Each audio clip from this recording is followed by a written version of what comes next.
Saya terheran-heran dengan adanya chips di semua pohon di kota Guangzhou ketika saya ke sana beberapa waktu yang lalu. Hotel yang saya tinggali kebetulan di depannya ada taman yang cukup besar. Sore hari saya menyempatkan gerak-gerak sedikit untuk melepas penatnya karena panjangnya meeting. Karena ada chips di pohon itu, saya terus mengikuti langkah saya bukan sekedar hanya di sekitar taman, tapi saya terus berjalan keluar dari taman tersebut. Setiap langkah saya selalu memperhatikan pohon-pohon yang ada di sekitar saya, dan saya heran karena tidak ada satupun pohon yang tidak ada chipsnya, pohon yang besar. Jadi saya terus saja mengikuti jalan tersebut sehingga akhirnya saya bingung di mana posisi saya sekarang. Karena jalan selama 1 jam tersebut menurut feeling saya di awal adalah arahnya berputar sehingga kembali lagi ke hotel tersebut. Tapi ternyata saya nggak ketemu hotel tersebut. Mungkin karena saya banyak ngelamun. Isi kepala saya ya chips tadi. Saya bertanya, ngapain sih pohon dikasih chips? Lalu seperti kebiasaan saya sebagai seorang introvert yang agak pemalu, saya malu kalau bertanya pada orang. Maka kotak ajaib saya adalah membuka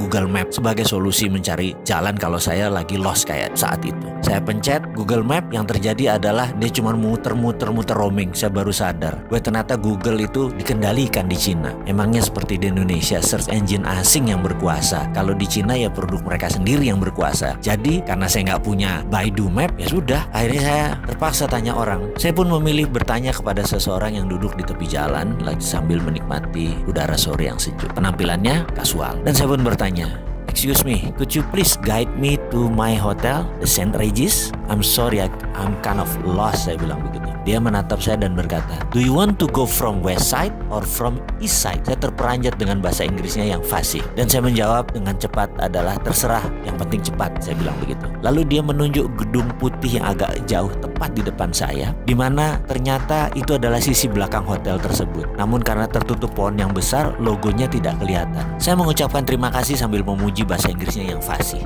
dan juga memastikan apakah dia pernah tinggal di luar negeri atau sekolah di luar negeri. Lalu dia menjawab, "I never been abroad, but a couple years ago, I have a business export to America, so I need to be able speaking their language by phone and email." "Nice," saya jawab singkat. Lalu kembali saya bertanya, "And how about now? Still in business?" Dia jawab sambil menegakkan posisi berdirinya jadi lurus. "Yes, I'm business in Africa. Africa is one of China future.